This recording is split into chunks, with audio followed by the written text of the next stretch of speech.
Digo, hay muchísima violencia. Sí. Y ahí fue como se prendió este canto un foco rojo, ¿no? Pau, pau, pau.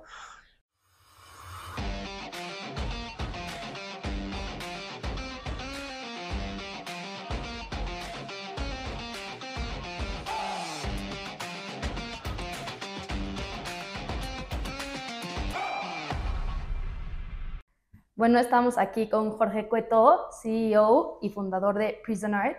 Jorge, muchas gracias por estar aquí, por tu Bien. tiempo. Muchas gracias, Carolina, por la invitación. No, ¿de qué? Y bueno, vamos a empezar primero con cómo se te ocurre esta idea de crear Prison Art. Bueno, Prison es un proyecto que surgió, pues, básicamente de una experiencia personal mía, ¿no? Yo estuve en la cárcel aquí en México durante un año, del 2012 al 2013, en una cárcel de Guadalajara que se llama Puente Grande, que es muy famosa porque es un penal autogobernado. Estuve básicamente en una cárcel preventiva, que estaba yo siendo juzgado, no había sido determinado yo ni culpable ni inocente, sino estaba en ese proceso. Y en México hasta hace poco tiempo tenías la prueba de la carga, o sea, alguien te acusaba, entonces tú tenías que probar tu inocencia y a mí me costó un año de mi vida probar la inocencia de lo que me habían acusado, ¿no? Que era una cuestión, digamos, corporativa de empresas, nada Okay. del otro mundo. Pero durante ese año, pues estuve dentro de la cárcel y vi cómo se vive en las cárceles de nuestro país, ¿no? Como, desgraciadamente, como la violencia, como la corrupción, como la impunidad, incluso como la tortura es el pan nuestro de cada día. Y lo que era peor todavía, ¿no? Que era que cuando se obtenía la libertad, una sociedad que estigmatiza evitaba que te pudieras reinsertar. Porque aparte salías marcado de la cárcel, ¿no? Salías con una carta de antecedentes penales que decía que habías estado en la cárcel. Entonces, pues nadie te quería dar trabajo. Yo me daba cuenta de eso, ¿no? Los muchachos que salían, pues no podían conseguir trabajo, trataban de portarse bien, pero pues volvían a delinquir, ¿no? Y desgraciadamente se hacía un círculo vicioso que parece que no tenía fin, ¿no? Y de ahí, pues de ahí surgió un poquito la idea de hacer algo para ayudar a estos muchachos jóvenes que salen de la cárcel, que hay muchísimos, por cierto, porque yo siempre digo jóvenes que están en la cárcel porque los jóvenes, la población carcelaria del país es cerca de 231.000 personas. Y de esas 231.000 personas, perdón, hay pues prácticamente el 70%, o sea, 150.000, 160.000 personas, son menores de 29 años. Oh, Entonces, toda una generación que tenemos ahí perdida, completa. O sea, cientos de miles de jóvenes que están en la cárcel, que están marcados con antecedentes penales y que nunca van a poder reinsertarse en la sociedad porque la sociedad los rechaza, ¿no? ya. Entonces, la idea fue darles una oportunidad, crear un proyecto que los ayudara y que, bueno, pues que tratara de darles un mejor futuro, un futuro más esperanzador, tanto para ellos como para sus familias. Ya. Y bueno, vamos a hablar tanto de tu experiencia en la cárcel. Primero que nada, ¿cómo llegas a la cárcel o por qué te encarcelan? Bueno, me encarcelaron básicamente porque yo trabajaba he trabajado toda mi vida en el sector financiero. Sí. Trabajé en casas de bolsas, bancos, brokers internacionales y inclusive en una empresa de Barter Trust, que era una empresa de Nueva York. En esta última empresa, básicamente nos dedicábamos a comprar inventarios de lento movimiento a las empresas.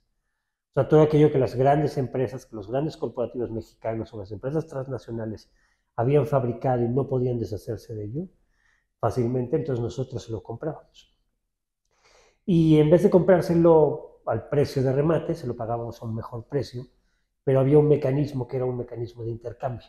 Básicamente lo que nosotros hacíamos era, se lo comprábamos a un mejor precio, pero se lo pagábamos a través de bienes y servicios que ellos requerían en su operación. Entonces, por ejemplo, le comprábamos a Herdes productos enlatados, o le comprábamos a IBM o a Compaq computadoras, o le comprábamos a Aeroméxico boletos de avión, o a Grupo Posadas noches de hotel que no tenían ocupadas, ¿no? Y todo esto se lo pagábamos a través de cosas que ellos necesitan, ¿no? Muchas veces era publicidad, o eran servicios de limpieza, o eran servicios contables, etcétera, ¿no? Ujú. Todo esto se hacía a través de una moneda de intercambio, una moneda que nosotros llamábamos trade credit, que básicamente nosotros la denominábamos a $1, y básicamente nos servía para identificar cuánto le habíamos pagado a una gran compañía y cuánto se había gastado, ¿no? O sea, Ese trade credit nos servía para decir, bueno, la compañía recibió $1.000.000 y ya lleva gastado 150.000, $160.000, etc. Todo iba muy bien, estuvimos muchos años, hicimos cientos de operaciones con muchísimas empresas, muy exitosas y satisfactorias para ellos, hasta que llegó un cliente de Guadalajara que había quebrado, él fabricaba calcetines, había quebrado, y nosotros le compramos unas máquinas que tenía de hacer calcetines. Él recibió como 3 millones y cacho de dólares en moneda de intercambio, muy bien pagadas las máquinas, te digo, y empezó a gastarlas. Compró varios departamentos en Miami, compró alguna propiedad en México con el intercambio, y cuando ya había gastado como la mitad, dijo, oye, necesito que me pagues la otra mitad en efectivo. Entonces la compañía en Nueva York, que era la casa matriz que estaba en Nueva York, dijo, pues no, el contrato firmado con No dice nosotros eso. dice que pues, tiene que ser en intercambio. Entonces demandó a la compañía en Nueva York y perdió, obviamente. Sí. Entonces decidió demandar a la empresa mexicana. Había una empresa, una razón Aquí, una mexicana, base. que era la representante de la empresa en Nueva York, y perdió también, que tampoco tenía razón. Entonces, ellos consiguieron con un abogado de esos medio mafiosos Chuecos. y un juez corrupto en Tlacomulco, perdón, en Tlacomulco, en Tlaquepaque, allá en Guadalajara, girar una orden de aprehensión contra todos los empleados de la compañía por crimen organizado. Y ellos lo que decían es que nosotros estábamos emitiendo una moneda de curso legal en México, cuando los contratos ni siquiera se firmaban en México, se firmaban en Nueva No, York. ya. Entonces, esa moneda de intercambio, que era el trade credit, ellos decían que nosotros lo habíamos emitido como una moneda de curso legal en México, y eso pues obviamente está restringido exclusivamente al Banco de México. Por lo tanto, se podría considerar que era un fraude, cuando en realidad pues no No estábamos era. haciendo eso. Sí. Bueno, con ese argumento, giró órdenes de aprehensión contra todos los empleados. Yo había dejado la compañía 3 años antes. Ah, o sea, ya ni estabas Ya ni trabajando. estaba, yo ni me enteré Ok. del asunto. Todos los que estaban allá todavía adentro, pues se enteraron, obviamente, y se ampararon y siguieron digamos, el juicio amparados. Yo un día saliendo de mi oficina, me detienen, me golpean, me suben a un coche, me dicen, estás detenido. Y de aquí, de la Ciudad de México, me detuvieron en Polanco, me llevan a Guadalajara y me meten en la cárcel durante un año, porque yo no me había enterado, no pude estar amparado. Entonces yo seguí el juicio, ¿Y nadie de digamos. la empresa pasada te No, avisó? pues ya había otras personas, ya Otros. no eran parte Ah, o sea, de mis amigos, ya nada de no eso. tenía yo ya relación con ellos. Entonces ni me enteré, yo seguí el juicio, digamos, recluido, ellos lo siguieron amparado, y bueno, así fue como llegué yo a la cárcel, básicamente. Te agarran, te llevan a Guadalajara y ni siquiera tienes tiempo de hablar con tu familia sobre todo lo No, que mi está familia se pasando. enteró que yo estaba recluido, ya que estaba yo dentro de la cárcel. ¿Y cuál fue su reacción? No, pues aterradoras, ¿no? Pues estaban muy asustados, pensaban que me había secuestrado, esto no aparecía yo, pues, o sea, no, Muy fuerte. fue muy traumático para ellos. Una vez pues que ya llegas a la cárcel, me imagino que pues, te meten a una celda y ¿estás con más gente en esta celda o solo estás tú? Bueno, mira, el proceso no es tan sencillo. Cuando tú entras a la cárcel, ¿no? Por lo menos en la cárcel de Puente Grande, te meten primero al área que se llama ingreso. Ujú. El área de ingreso es un pabellón en donde no tienes contacto con, digamos, con la población y estás como en acondicionamiento, ¿no? Para que te vayas preparando para lo que te va a tocar adentro. Yo creo que el área de ingreso es lo peor que hay. Es lo peor que hay. ¿Por qué? Porque mira, las condiciones de esas celdas son aterradoras. Como la gente no se queda, o sea, la gente que entra a ingreso puede salir en el proceso de los siguientes 15 o 21 días, que es el periodo de tiempo que tú estás ahí adentro. Y tú tenías la expectativa de Sí, salir a... claro, todo el mundo tiene la expectativa Sí. de ser liberado en esos días, ¿no? Entonces ya no pasa población, esos 21 días sirven para que las contrapartes presenten pruebas o te afiances y salgas, o el Ministerio Público diga no hubo nada y puedes salir, o después de los 21 días ya pasa a población. Ese proceso de estar ahí esos 21 días hace que no haya nada. No hay nada en esa área, porque no Okay. hay nadie que esté ahí mucho tiempo. Los que se van dejan sus cosas si dices que tenían algo. Los que se quedan pasan a población y se llevan todo a población. Entonces no hay nada, absolutamente nada. Las camas están, bueno, no hay camas, son losas de mármol, de piedra, esto totalmente rotas, no hay baños, no hay agua, no hay luz. ¿Dónde vas al baño? Hay unos hoyos así Y ahí. en los cuartos, donde se supone que alguna vez hubo un baño, y ahí, ¿no? Que está justo enfrente, o sea, justo pegado más bien, o sea, es el mismo hoyo que es la regadera, que es el excusado, que es todo. Entonces las condiciones ahí son Muy muy malas. malas, ¿no? Muy, muy malas y duras durante 21 días, lo que determina si te vas a quedar o te vas a ir. A los 21 días pasa a población, que es donde ya está todo el mundo. ¿Y con cuánta gente estabas tú en una A mí celda? era una celda para 4 personas y habíamos 6 o 7. O Y sea, que en tus primeros días, ¿cómo te sientes ahí? no, no, es abrumador. Es abrumador, Carolina. El olor, o sea, el olor a lo que huele eso es impresionante. Porque no huele a algo que tú hayas olido jamás. Huele como a una mezcla entre sudor, orines, miedo, no sé, suciedad. Huele a terrorífico. ¿Y sufres algún tipo de maltrato o Mm, agresión estando ahí? Fíjate, el penal de Puente Grande es un penal que es muy famoso porque es autogobernado. Y lo que voy a decir es aterrador, ¿eh? Pero bendito, gracias a Dios, que es autogobernado. Porque lo contrario al cártel, y el cártel pone unas reglas muy estrictas para todos los que están allá adentro. Entonces nadie te puede molestar, nadie te puede pedir dinero, nadie te puede extorsionar, porque los jefes del cártel, bueno, lo ponen como, o sea, las golpizas son impresionantes, ¿no? Entonces eso mantiene el control del cártel en un estado de relativa paz, ¿no? Digo, hay muchísima violencia, Sí. porque pues la mano del que manda pues es muy pesada y entonces cualquier cosa pues torturan a la gente o la palean o la latigan o bueno, o sea, es aterrador, ¿no? Pero dentro de eso te permite vivir mientras cumplas las reglas con cierta paz y tranquilidad, ¿no? Lo cual, la verdad, fue maravilloso para mí, porque, pues te digo, si no hubiera habido ese control exhaustivo y el control del penal estuviera en el Estado, eso hubiera sido un caos, ¿no? Pero como estaba en manos del cártel, el cártel Lo controlaba y manejaba. apretaba como Dios manda. Y cuando llegas tú, o sea, siendo la verdad físicamente como de ojo claro, piel clara, ¿qué le causa a los otros que están contigo? Mira, mucha curiosidad, porque al final del día yo cuando entré ahí, a ver, te voy a decir, yo tengo 56 años ahorita, Ujú. y yo salí, bueno, entré más bien en el 2012, hace 12 años, o sea, tenía yo 43 años. Ok. También tenía barba, también sigo siendo güerito y de ojos azules también en esa época, ¿no? Entonces, pero 43 años es una persona muy grande en la cárcel, O sea, ¿cuál es la edad promedio? pues muy jóvenes. Sí. O sea, 43 años ya eras un tío, como ellos dicen, ¿no? O Ok. sea, tío te decían. Entonces es como, ya te ven como con cierto respeto. Nadie sabía bien por qué había caído yo ahí, tampoco yo contaba mi historia, ¿no?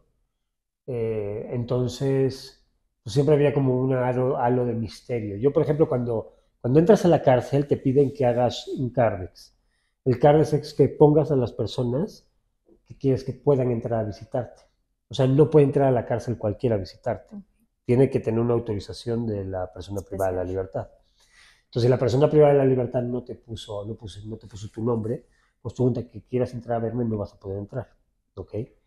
Entonces yo cuando me dieron el Cardex, yo no puse a nadie. O sea, porque yo no quería que nadie me viera allá adentro, uno, y no quería que nadie viera a mi familia allá adentro tampoco. O sea, que los que estaban adentro vieran a mi familia. Entonces yo no puse a nadie. Por lo tanto, nadie entró a verme en todo el año que yo En todo estuve el año adentro. no. Si yo no quise que nadie viniera a verme. Y hablabas con ellos por teléfono. Sí, hablaba con ellos por teléfono y todo, pero nadie vino a verme. Entonces la situación también es muy extraña para ellos, ¿no? A alguien pues que es español, yo soy español, que tiene 40 y tantos años, que ya es grande, que no es como ellos, pero que tampoco nadie viene a verlo. O sea, como que es muy Sí. raro, ¿no? Entonces, todo ese halo como del misterio también me ayudó en cierta forma a que, pues dijeran, no sabe quién es este cuate, mejor para que nos metemos. Ya. Y bueno, pues también te vas moviendo y vas haciendo relaciones adentro, ¿no? Te vas relacionando, tratas de ayudar, tratas de mejorar las condiciones un poquito de los que están ahí dentro. Y eso también te va dando visibilidad dentro con los jefes que mandan ahí. Y pues te haces, pues de cierta forma, pues no digamos gente del equipo de ellos, pero digamos gente que está ayudando, que estamos pintando pabellones, que estamos tratando de mejorar las condiciones, entonces nadie te molesta, ¿no? ¿No te sentías muy solo? Bueno, sí, es impresionante porque cuando tú estás en la cárcel, sobre todo en una cárcel como esa, cuando tú oyes una de esas historias que dice se suicidó en la cárcel, te voy a decir que es imposible, imposible, porque siempre estás con gente. O sea, en ningún momento, desde que te levantas hasta que te duermes y mientras estás durmiendo, estás solo. O sea, hay cientos de personas a tu lado todo el tiempo. O sea, te levantas de la cama y hay alguien enfrente, hay otro abajo, hay otro arriba. Sí. Vas al baño y hay otro que está afuera o esperando ahí a la puerta. O sea, bueno, no hay puerta, ¿no? Pero ahí junto a ti, ¿no? O sea, entonces no hay ningún momento de privacidad. Estás todo el tiempo rodeado de personas. Y sin embargo, estás totalmente solo. Totalmente solo. ¿Y cómo le hacías para, pues, dejar este sentimiento de soledad? Como... Bueno, pues vas haciendo, te vas ocupando, ¿no? Yo digo, creo que al final del día te vas ocupando. Sabes que tu gente que tienes la tienes afuera y que crees que cuentas con ellos, porque muchos de ellos también desaparecieron, ¿no? Mientras yo estaba dentro. Pero bueno, los que te van quedando les vas apreciando y también pues sientes que ahí están, ¿no? Tu familia más cercana es la que se queda. Increíble. O sea, más cercana estoy hablando de hermanos. En mi caso, mis dos hermanas y mis padres. Pero lo demás, pues todo el mundo se fue.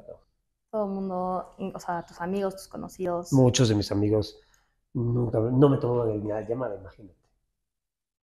Ni la llamada me tomaban. al día o no. Bueno, pues ya no les tratas de... No, al día ya no sé por qué ya no los llamo, ¿no? Sí, ya. O sea, no me importa nada, absolutamente nada. No, porque en ese momento yo los consideraba mis amigos, ahorita ya no los considero nada, Sí, ¿no? ¿no? Entonces no tengo para qué hablarles, no les hablo.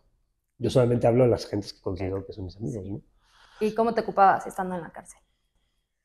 Pues bueno, mira, al principio empecé a llevar, trabajaba para la gente de, cuando estaba yo en el área de ingreso, había ahí un encargado con el cual pues me fui pegando poco a poco y entonces yo me ocupaba de ayudarlo a llevar a las personas que estaban enfermas al área médica, porque el área médica estaba adentro de población, ¿no?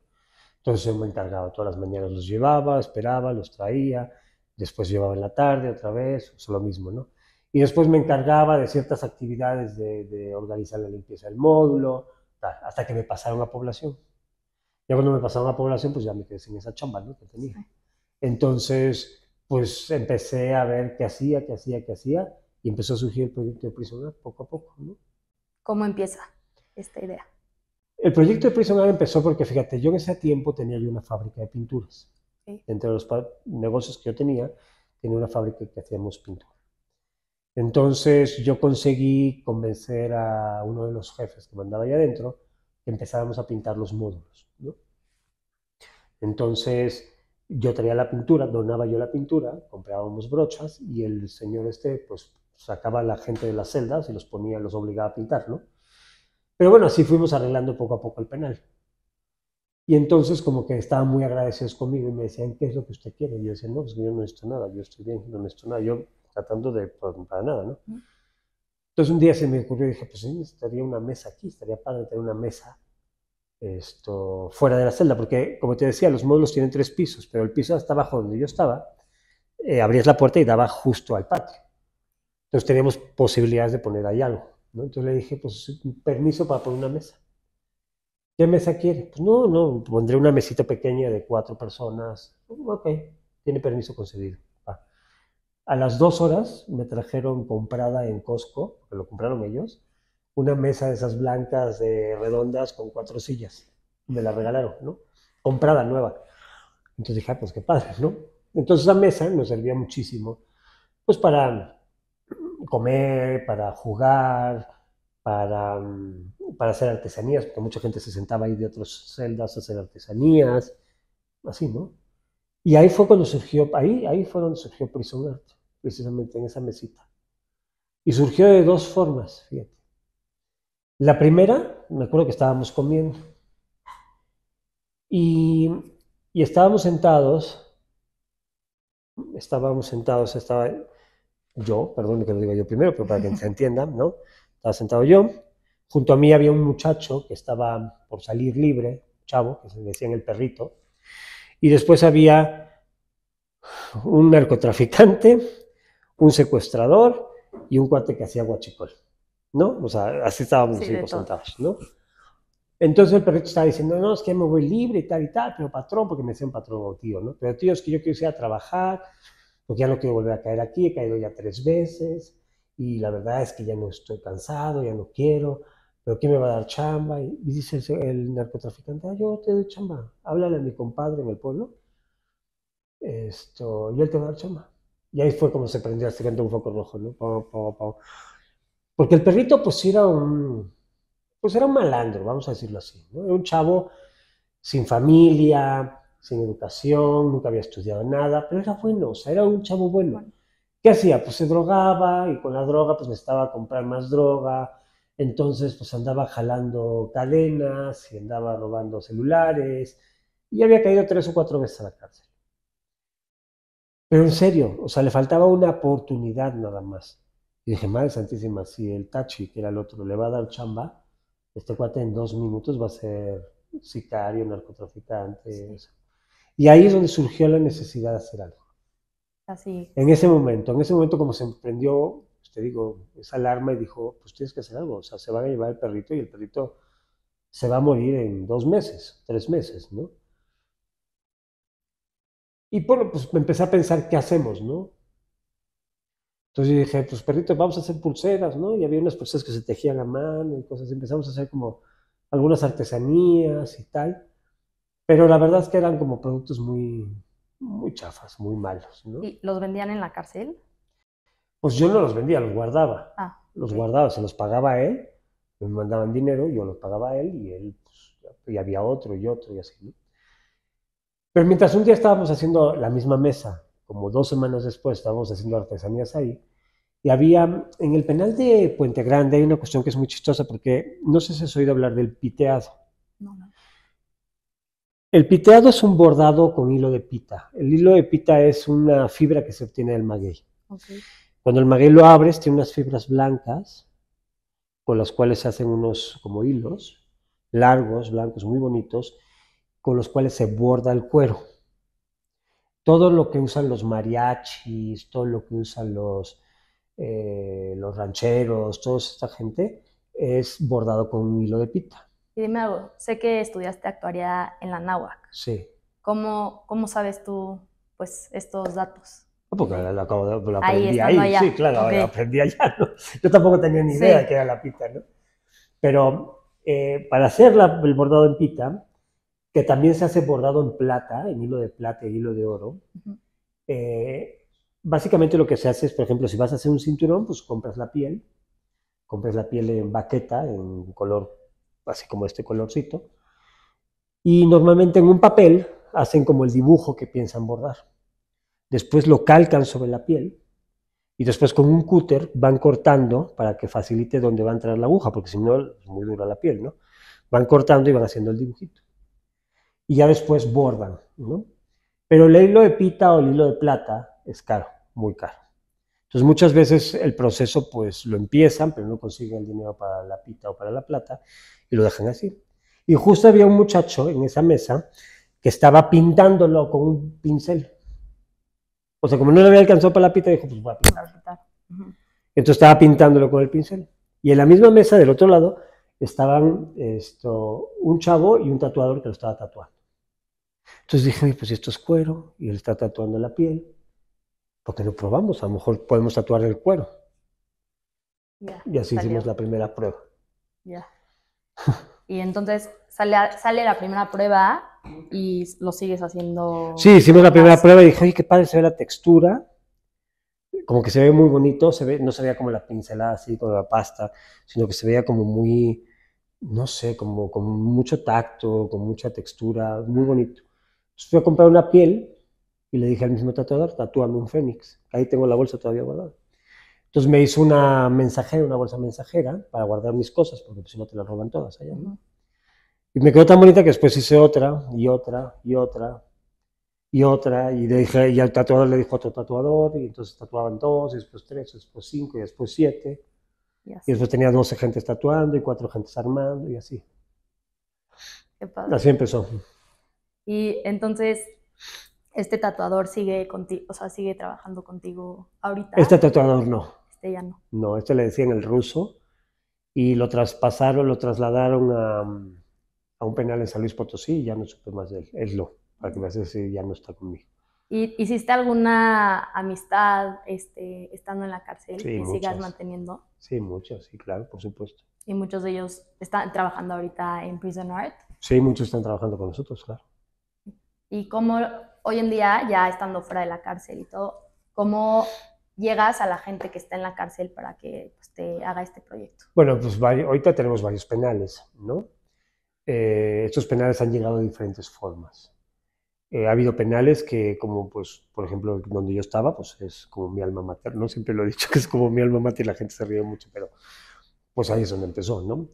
Pero de ahí, como era un preventivo, muchos de los muchachos fueron sentenciados, los que trabajaban conmigo. Entonces fueron al penal de sentenciados. Entonces entramos a ese penal. Muchos tenían familia.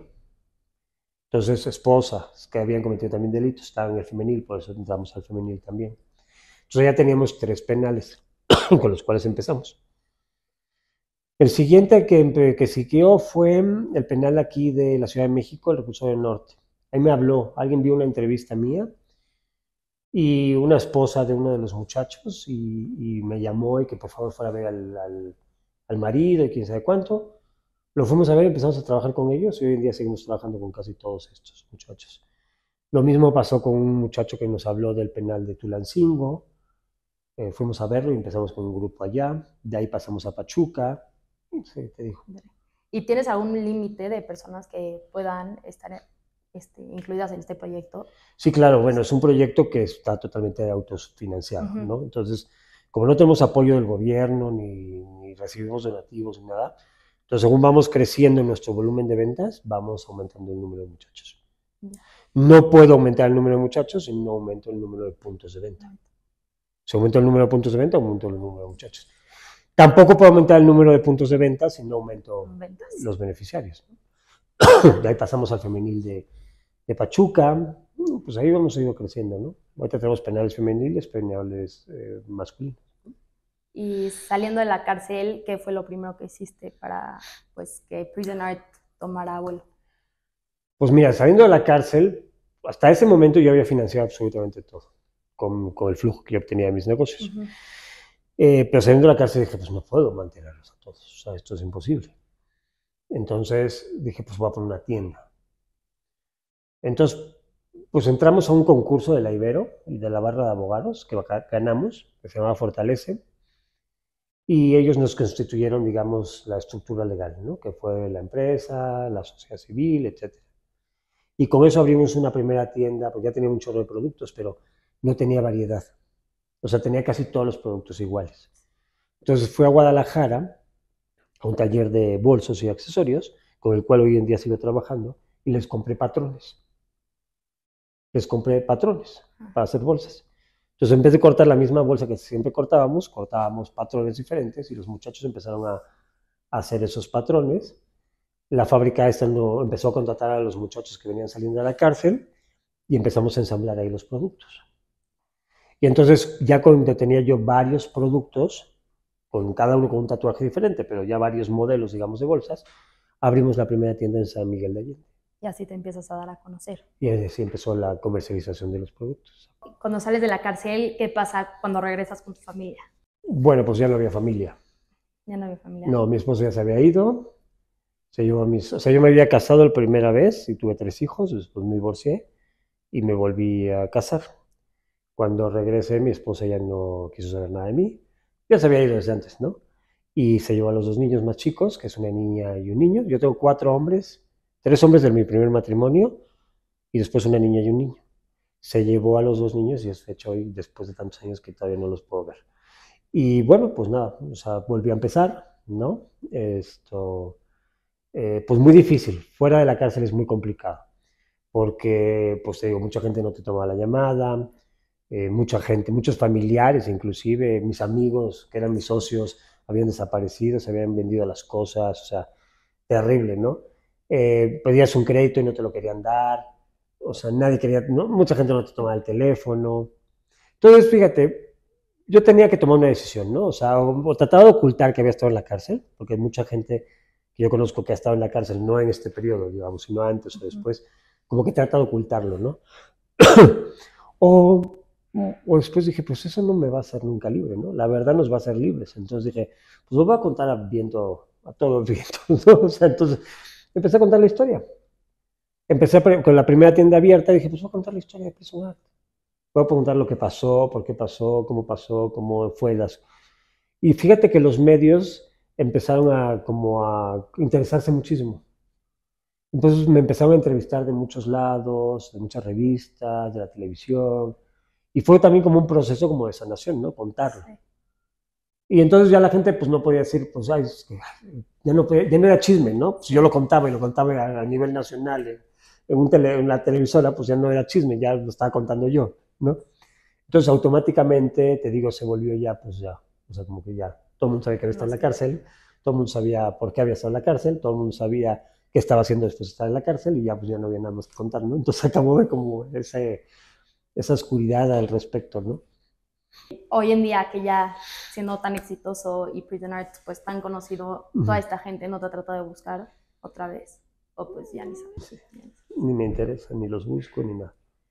No, no me interesa. No creo que se atrevan a buscar después de esto. Y bueno, sé que Prison Art ya no solo está en México, ¿no? También, corrígeme si me equivoco, pero estás en Ibiza y en Barcelona. Bueno, estábamos hasta antes de la pandemia. Ok. Sí, la pandemia nos pegó muchísimo, porque justo antes de la pandemia estamos abriendo operaciones en Estados Unidos y en Europa. Habíamos abierto nosotros la tienda de Barcelona y la tienda de Ibiza, precisamente. Teníamos ya una franquicia en Metzingen, en Alemania. Teníamos distribuidores en Austria, teníamos en Francia, en Canadá, Polonia, etcétera. Y íbamos a abrir las tiendas nosotros mismos en Estados Unidos. Pero la pandemia nos pegó horrible y Europa fue aterrador. Entonces sí tuvimos que cerrar muchas operaciones y ahorita estamos otra vez volviendo a abrir. Precisamente acabamos de abrir el primer distribuidor nuevo en París. Ahorita estamos viendo para la apertura de 2 tiendas en Estados Unidos y así, ¿no? O sea, te digo, esto es una cosa de nunca darte por vencido, es resiliencia, ¿no? Es aguantar, aguantar, aguantar, ¿no? ¿Y cómo cambia el negocio en México a otros países?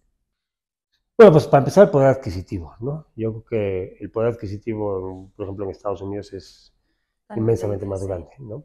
Allá cualquier persona te puede comprar una bolsa de 300, 400, 500 dólares. Aquí en México pues cuesta mucho trabajo, el mercado es mucho más pequeño y mucho más restringido. Entonces, también la parte de dónde viene el producto para los extranjeros es muy llamativo, ¿no? O sea, desgraciadamente México, las noticias que en el mundo se oyen de México no son buenas. Sí. Las noticias que cuando tú estás fuera de México y prendes la tele y tienes la oportunidad de escuchar alguna noticia son aterradoras. Entonces, todo lo que ellos oigan de que viene de la cárcel, que viene de un programa de reinserción social, eso les llama muchísimo la atención. Y también está la parte del morbo, ¿no? O sea, Sí, oye, mi bolsa la hizo un narco, la hizo esto, que en realidad ni es así, pero bueno, porque pues normalmente son primodelincuentes, son muchachos que tratamos de que no caigan en manos del narcotráfico, etcétera, pero ellos piensan que sí, bueno, pues está bien, ¿no? Pues al final del día, pues sí es gente que comete un crimen, o sea, pues sí son criminales, ¿no? sí. Entonces tienen un cierto morbo por eso y les gusta mucho. Y hay mucha gente, sobre todo en Europa, que le encanta comprar por ayudar. O sea, como que dicen, tengo el poder a través de mi dinero de poder lograr una mejor situación, una pacificación de esta zona, esto compro, ¿no? Lo voy a comprar. Y aparte de que el producto es muy bonito. Sí, está muy... O sea, nosotros siempre quisimos que el producto fuera tan atractivo que nadie quisiera comprártelo como por lástima o por el proyecto social. El proyecto social fuera el último detonante, ¿no? El último empujoncito para comprarlo. Pero que tú llegaras a la tienda y dijeras, madre santísima, qué cosa tan hermosa, me la quiero llevar a como dé lugar. Y ya que te dijeran, está hecho en la cárcel, qué padre que está hecho en la cárcel, qué padre que es un programa de reinserción, pero me encanta, lo quiero. No sé si me explico. Sí. Nunca quisimos vender una bolsa por, ay, pobres, qué lindos, vamos a ayudarlos. No, o sea, eso no era la idea, ¿no? Okay. Bueno, empiezas a ganar mucho reconocimiento, muchos premios por Prison Art. Uno de ellos fue el premio Elan. Sí. Súper importante, el más importante que hemos recibido. ¿Y qué sentiste al ganar al recibir la llamada que habías ganado un premio? Bueno, para empezar no lo creía. O sea, dije, ¿quién sabe qué me están hablando y quién sabe qué me están diciendo? O sea, no los entiendo y no sé qué hablan, ¿no? Ya cuando colgaron dije, Ilan, ¿qué será Ilan? Entonces yo me puse a buscar Ilan en la computadora y ya vi que era, ¿no? Y dije, pues será real o será que me van a convocar para participar. Entonces después creo que te marqué a ti otra Sí. vez y te dije, claro, a ver, ¿lo gané o vamos a entrar a participar en la convocatoria? No, no, ya te lo ganaste, pero o sea, cómo me lo gané, ¿no? Sí, fue muy padre, la verdad fue muy padre porque los premios, yo siempre he dicho que estos premios, estos reconocimientos siempre llegan en el momento indicado, ¿no? Sí. Porque estos procesos de ser emprendedor, emprendedor social, pues sí, son como a veces muy desgastantes. Y estos premios, la verdad es que dan muchísimo, son como bocanadas de aire fresco, ¿no? Que nos ayudan a seguir adelante. Y este premio específico es muy padre, porque ganar el premio de la paz para Latinoamérica, bueno, pues nos encanta, ¿no? O sea, se nos hace un reconocimiento maravilloso, Sí. que nos empuja a seguir haciendo más y más y Seguir más adelante. esfuerzos, ¿no? ¿Y cómo crees que la innovación pueda ayudar y aportar pues a toda esta gente que al salir de la cárcel pues se encuentra con este estigma social tan grande? Pues mira, es que todo lo que necesitamos es cuestiones de innovación. La innovación no solamente se dirige, porque mucha gente dice innovación y lo identifica inmediatamente con cuestiones de tecnología o de computación o de internet o de inteligencia artificial, etcétera. No, no, no, innovación es hacer las cosas de una forma diferente, ¿no? Entonces yo creo que para un problema tan grande como el que tenemos en México, donde tenemos cientos de miles de personas, claro, te lo voy a repetir, cientos de miles de Sí. mexicanos que tienen antecedentes penales. Necesitamos toda la innovación, toda la creatividad posible para dar segundas oportunidades y regresarlos nuevamente a la sociedad. Porque si no lo hacemos, la violencia en el país va a seguir subiendo como hemos visto en los últimos años. Y después de ganar el premio Ilan, llegas a Prison Art a contárselo a todos los que te han, pues trabajan ahí y te ayudan. Ah, sí, claro, por supuesto, todo. Absolutamente, cada vez que sale un reportaje en la tele, cada vez que sale un reportaje en una revista, cada vez que ganamos un reconocimiento, cada vez que celebramos una colaboración con alguien, los muchachos son los primeros en enterarse. Porque ellos son la empresa, ellos son socios de la empresa, ellos son parte de la empresa, entonces pues se enteran igual que cualquier otro, ¿no? Y entonces, por supuesto, la felicidad es enorme y les encanta y se ponen muy, muy felices, ¿no? Y también, obviamente, les crece mucho la autoestima, que eso también es uno de los ejes más importantes para nosotros, ¿no? Nos hicieron unas preguntas a través de Instagram para ti, para que Ujú. respondas. Para los que no sepan, siempre pueden poner sus preguntas con el siguiente invitado en que sigue a través de nuestra plataforma en Instagram, que es @ilan.lat. Bueno, la primera pregunta es, ¿crees que Dios es justo? Creo que Dios es justo. Híjole, lo que voy a decir a lo mejor no les gusta, pero bueno, yo soy más bien agnóstico, ¿no? O sea, fui educado en el ámbito de una familia católica, apostólica y romana, muy, muy devota. Pero pues desgraciadamente, no sé, yo me volví más hacia el método científico y creo que esto, pues creo en lo que puedo demostrar. Entonces, si el universo es justo, no, no creo que sea justo, no, para nada. No tendría por qué serlo, la vida no es justa, ¿no? Sin ir más lejos. O sea, yo creo que al final del día el, hemos creado el concepto del cielo y el infierno para poder premiar o castigar todas aquellas cosas que en la vida no tienen ni premio ni castigo, ¿no? Lo cual quiere decir que pues no son justas desde el mismo hecho que no hay premio ni castigo. Entonces, no, la respuesta es no creo que la vida sea, la vida, no, no voy a hablar de Dios, ¿no? O sea, de la vida no sea ni, no creo que sea justa, ¿no? No podría ser justa si ves las cosas que pasan. No podría ser justa si ves el sufrimiento, la violencia, las enfermedades, ¿no? Pues porque, o sea, ¿en qué momento podría ser justa, no? ¿Cómo lograste superar el estigma que implica haber estado en la cárcel? No creo que sea algo que se supera. O sea, creo que soy estigmatizado y lo seré el resto de mis días. Pero aprendes a vivir con ello, aprendes a darle la importancia real y aprendes a que te valga gorro lo que piensan de ti. O sea, creo que es lo más importante. Todos deberíamos pensar eso. Que nos valga gorro. O sea, siempre estamos tan sujetos a la opinión de los demás, cuando los demás no hacen nada por uno. O sea, ni se preocupan por uno, ni te van a ayudar, ni nada. Y estás muy al pendiente de lo que piensan de ti. No, no me importa exactamente nada lo que piensan de mí y creo que voy a vivir con esa estigmatización toda mi vida. Pero te digo, me No, es ya no te indiferente. molesta. Sí. Sí, ya no me importa nada. ¿Qué reciben los creadores de tu arte? Bueno, ellos son parte de la empresa. O sea, son inversionistas, bueno, no inversionistas, son accionistas, no son inversionistas porque no han invertido más que su tiempo y esfuerzo, pero digamos son accionistas de la empresa. Ellos tienen un sueldo y ganan por cada pieza que hagan. Esté bien o esté mal, no importa. Lo que importa es que estén dentro del proyecto. Todas las piezas se les pagan. Las que nosotros consideramos que no tienen la suficiente calidad, pues no las montamos como una pieza final. Las que consideramos nosotros que están bien, las hacemos una pieza, una bolsa, una cartera. Pero es subjetivo. Sí. O sea, es subjetivo porque hay un comité que determina cuáles están bien y cuáles están mal. Okay. Entonces, como es subjetivo, pues pagamos todas al mismo precio, ¿no? ¿Te incomoda que te pregunten sobre la cárcel o nunca te incomoda? No, al contrario, creo que es apasionante el tema. Es un tema que creo que es muy importante visibilizarlo porque es un gran problema social en nuestro país, que no se le da importancia, ¿no? Y que hay pues, cientos de miles de personas viviendo hoy en día en la cárcel y obteniendo la libertad decenas de miles cada año. Entonces, es un tema que hay que definitivamente visualizarlo, ¿no? ¿Qué es algo que viste o conociste estando en la cárcel que no se percibe si uno no está ahí?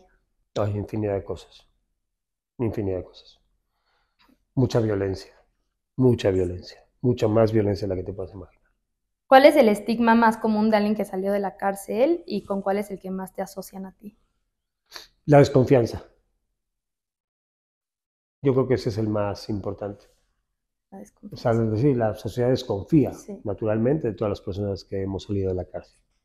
Yo creo que esa es la que más nos marca, ¿no?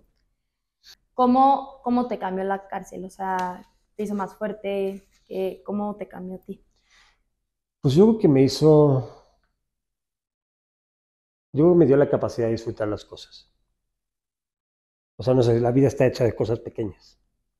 Y eso es lo que tienes que disfrutar, ¿no?